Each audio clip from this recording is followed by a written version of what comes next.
Un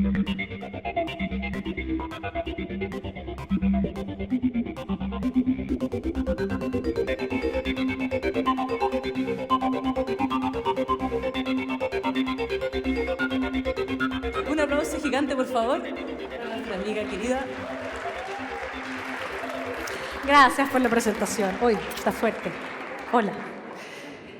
Bueno, estos han sido días algo difíciles para mí. Efectivamente, ayer estuve en el Congreso del Futuro, congreso que está principalmente basado en ciencias duras. Y para las ciencias duras, el psicoanálisis es una especie de tarot, ciencias ocultas. Es decir, y la verdad, y es lamentable que haya algo que se llama epistemología, que es, ¿cómo decirlo?, algo que está por sobre la metodología, ¿no? Sino que es qué metodología es la que vamos a usar, desde dónde vamos a mirar para usar el conocimiento.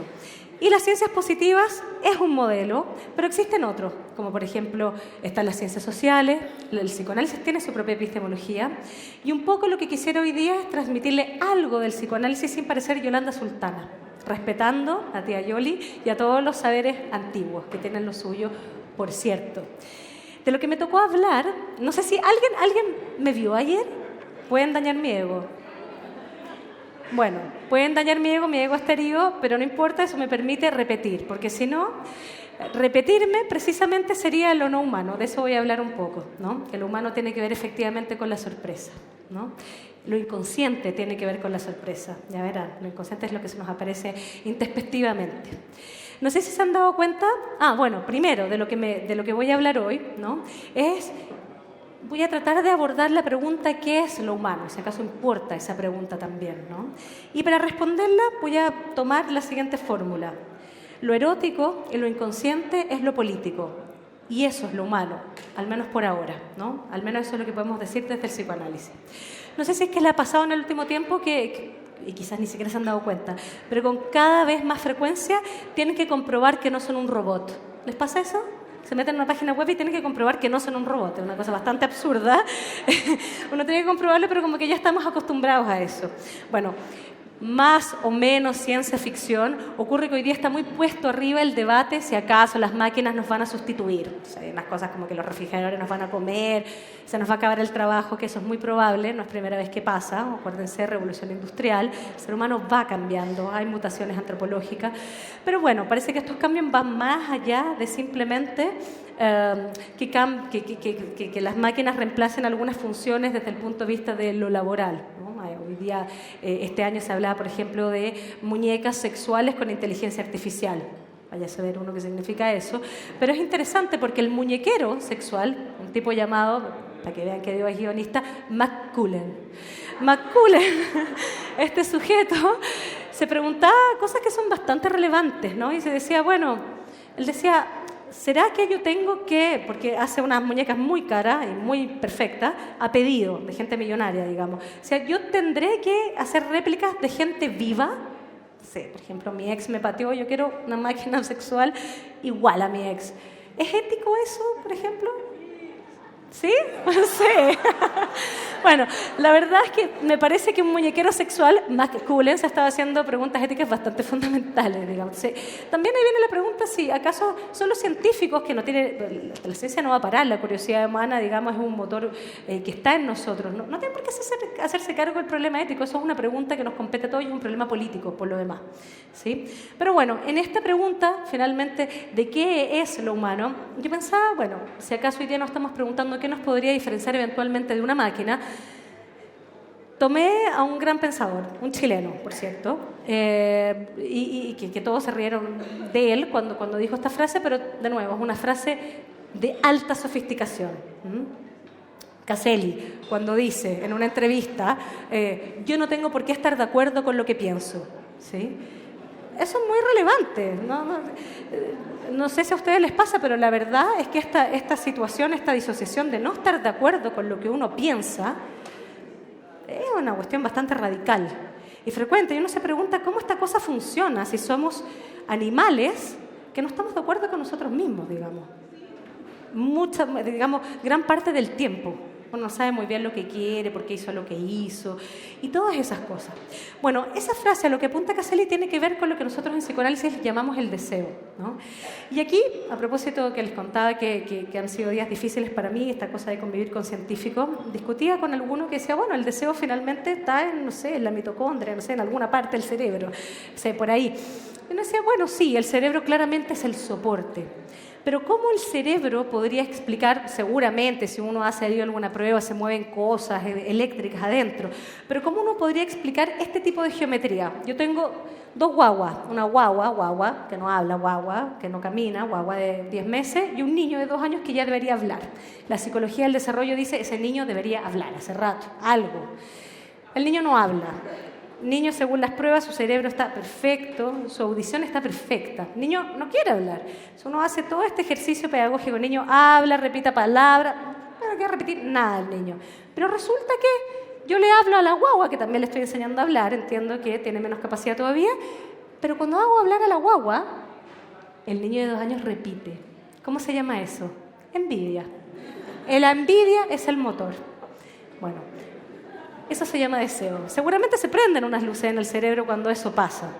Pero eso, cuando hay alguien, un cuerpo sufriente en un diván, con ese cuerpo trabajamos, con esas contradicciones, con alguien que no está de acuerdo consigo mismo, con alguien que seguramente dice, no quiero hablar, pero cuando veo que esa guagua está hablando, yo también voy a hablar, mamá, y voy a hablar mejor todavía.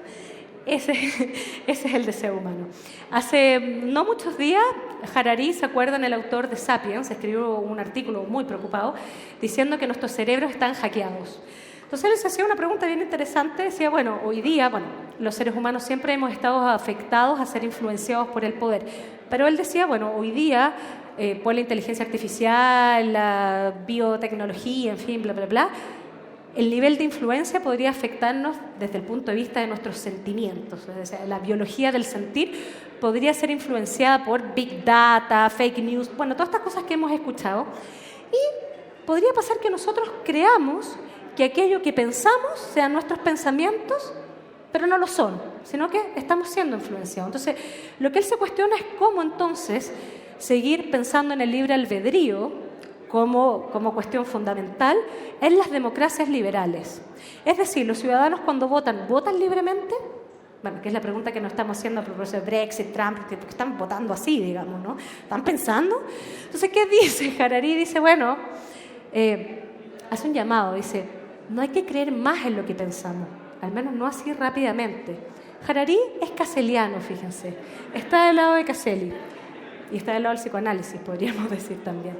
Es decir, hay una torsión con la frase cartesiana, el sujeto cartesiano pienso, luego existo, ¿sí?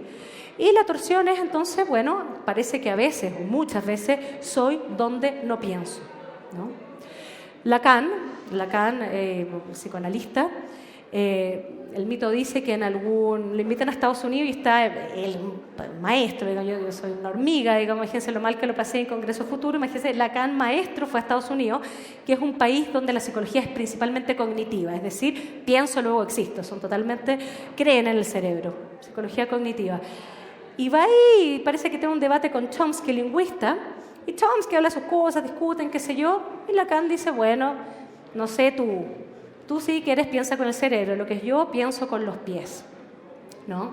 Entonces, bueno, como sea, quiero introducirles o quiero contarles un poco qué significa esto de lo inconsciente, ¿no? Quiero explicarles que esto no es una conciencia negativa ni mucho menos. Ser sujeto significa estar sujeto a algo, precisamente. Ser sujeto es estar sujeto a un cuerpo, estar sujeto al mundo, es estar sujeto a los demás, justamente.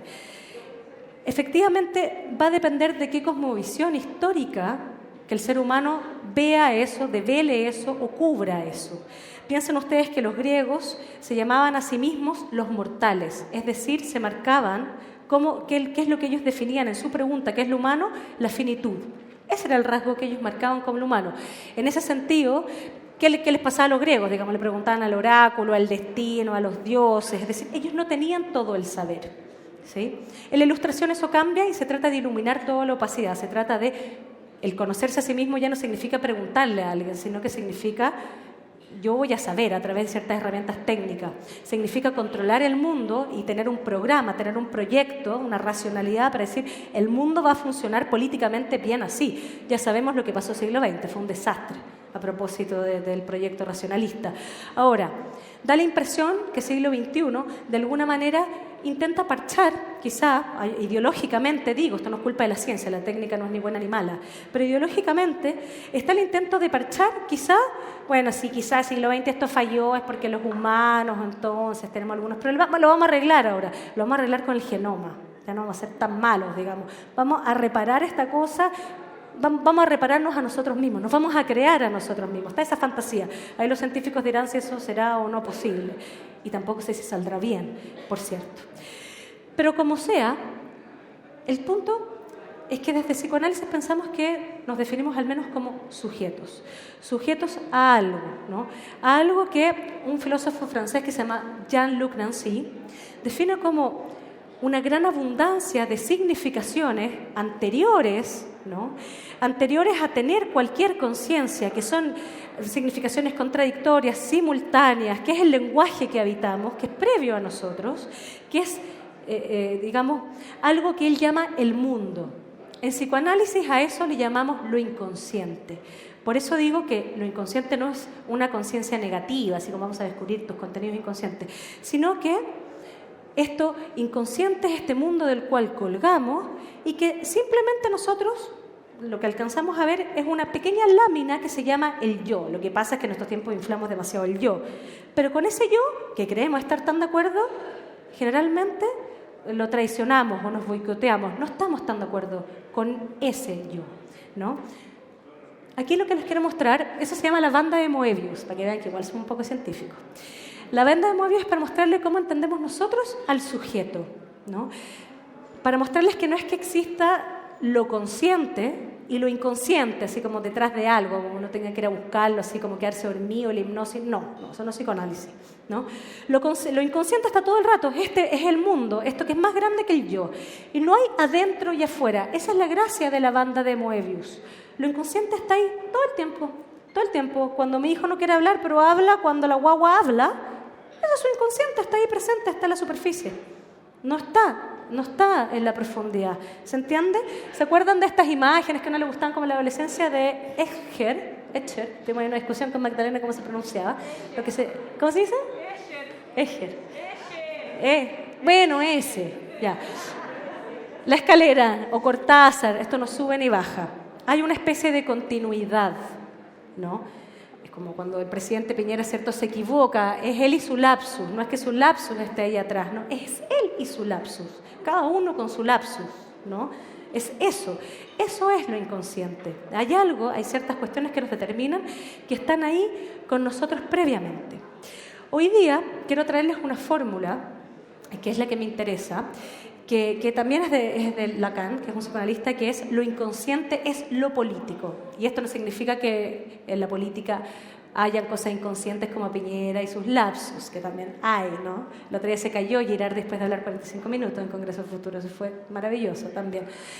Pero lo que quiero decir es que la fórmula de lo inconsciente es lo político, significa que en la medida en que no estamos de acuerdo con nosotros mismos, esta fórmula de Caselli, ¿no?, en que el yo no es el que comanda, no somos individuos desde este punto de vista, tenemos que hacer pacto, somos sujetos a otro con mayúscula que se llama el mundo.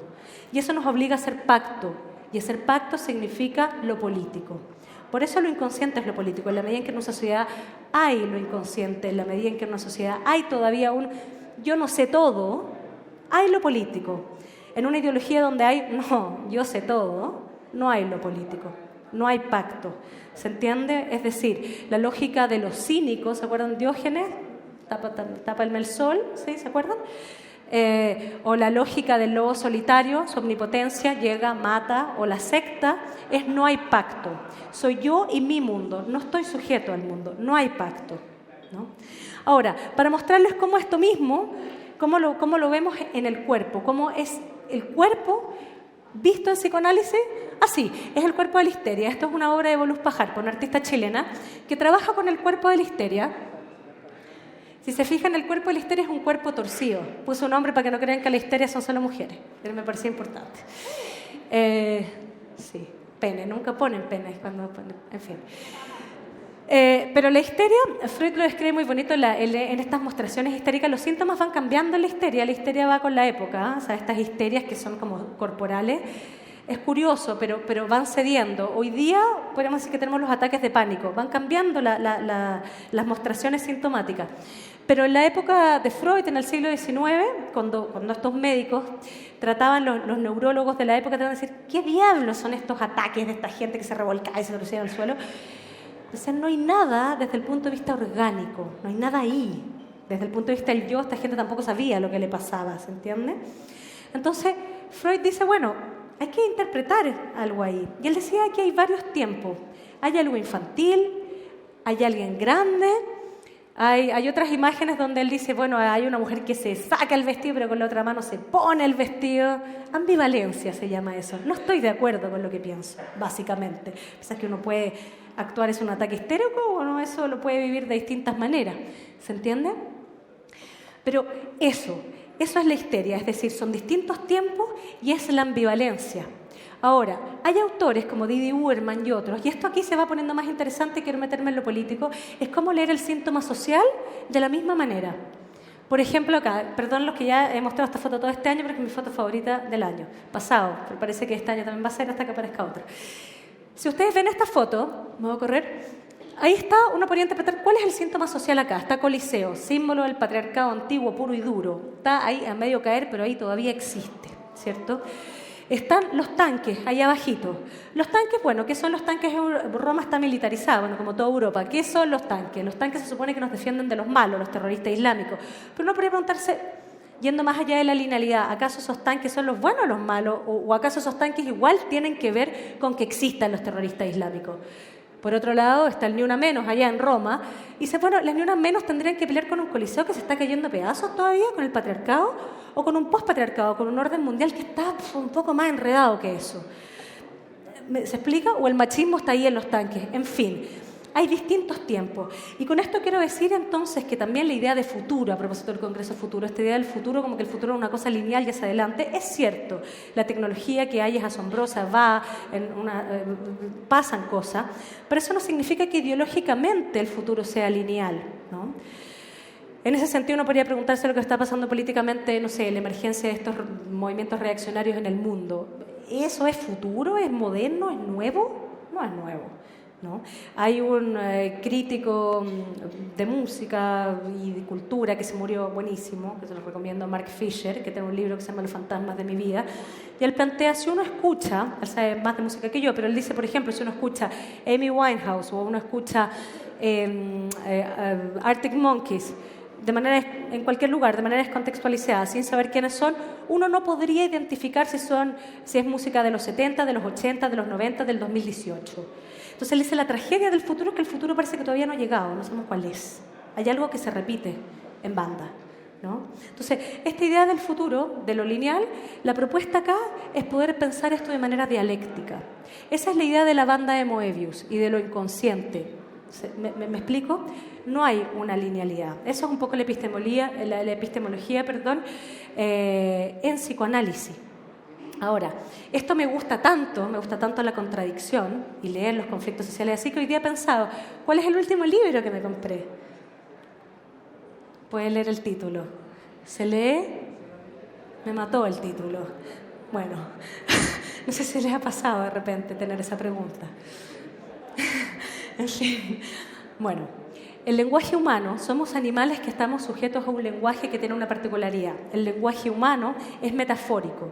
El lenguaje humano, más allá de la fantasía de querer comunicarnos de manera transparente, el lenguaje humano es ambiguo, es metafórico. Digamos, mi televisor no es tu mismo televisor. Mi televisor puede a mí traerme, no sé, otras imágenes, otras ideas, me puedo leer la guata porque me acuerdo del televisor de mi abuelita, no sé, en fin.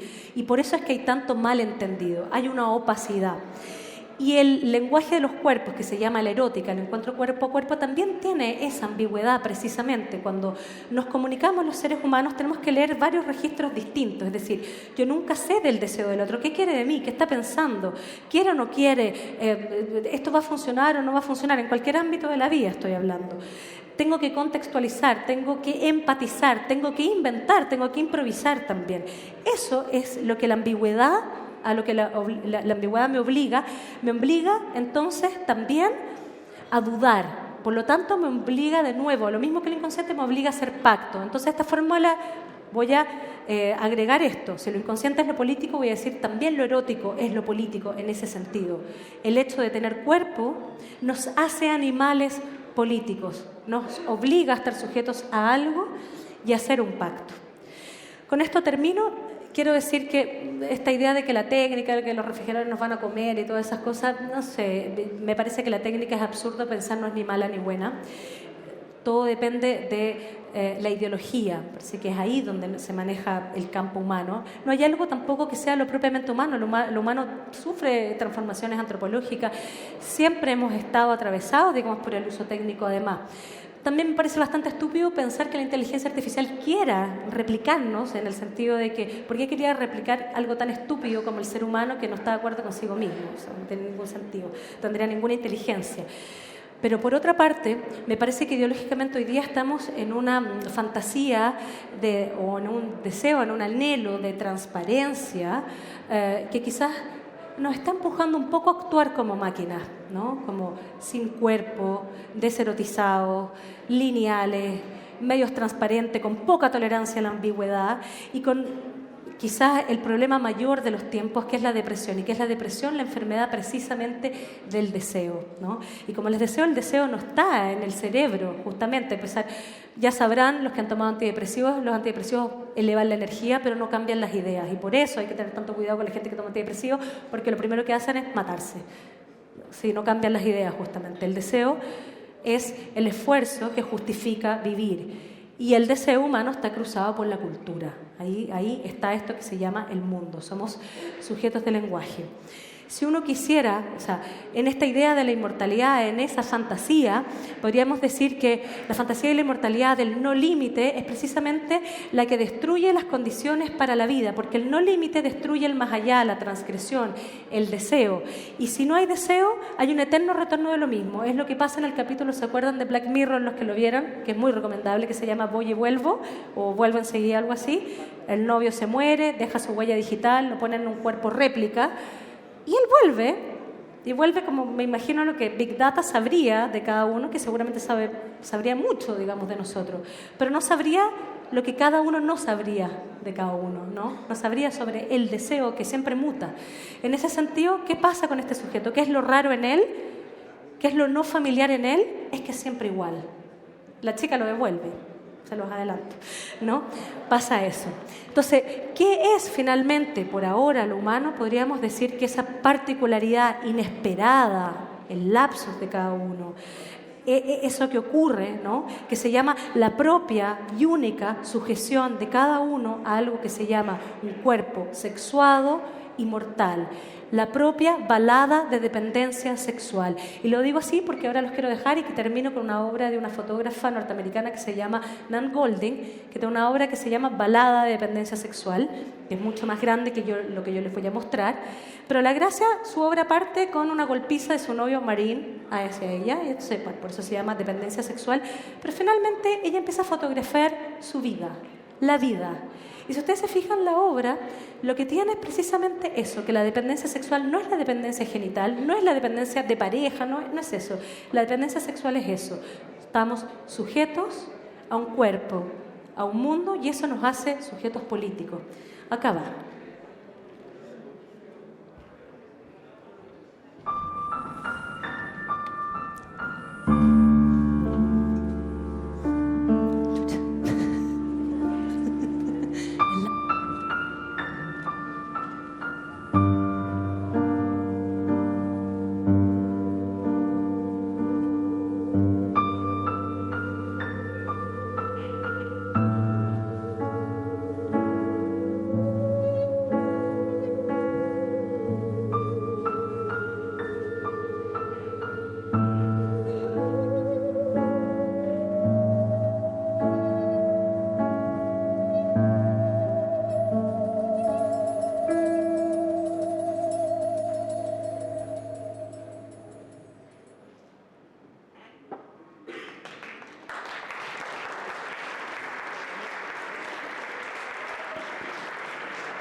¿Preguntas, comentarios? Hola, buenas noches. Estoy tratando de estructurar una sensación, en realidad, que me queda con tu charla. En varias partes de tu presentación tú mencionas el tema del deseo, el tema de la sensualidad, del poder, de la política, pero yo siempre he tenido un conflicto con el tema del psicoanálisis, yo no soy psicólogo en todo caso, y que tiene que ver con la visión demasiado individualista que tiene de las personas, entendiendo que el psicoanálisis es algo súper personal y súper íntimo, y que tiene que ver con que todos estos deseos necesariamente están marcados siempre por un tema más bien comunitario, social, político, digamos, coyuntural.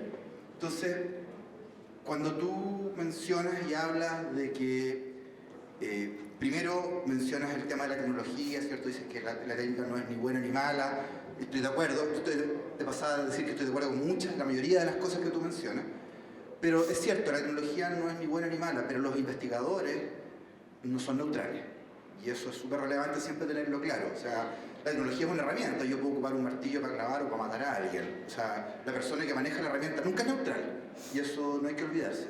Entonces, el Big Data, la ciencia de datos, etcétera, seguramente con la charla de Martín más rato nos va a quedar más que claro, no es neutral y siempre es intencionada. Por lo tanto, todas las personas y sus deseos siempre están marcados por esta influencia externa de los medios, ¿cierto? Y esto de no estar de acuerdo con uno mismo tiene todo el sentido del mundo cuando, por ejemplo, yo soy un oficinista, soy explotado, me tratan pésimo, ando entre Santiago 4 horas al día, pero soy clase media, ¿te fijáis? O gano 200 lucas al mes, pero jamás se me ocurriría sindicalizarme. No sé, estoy pensando un poco en cómo los medios, la técnica, el Big Data, todo nos condiciona como personas y condiciona nuestros deseos.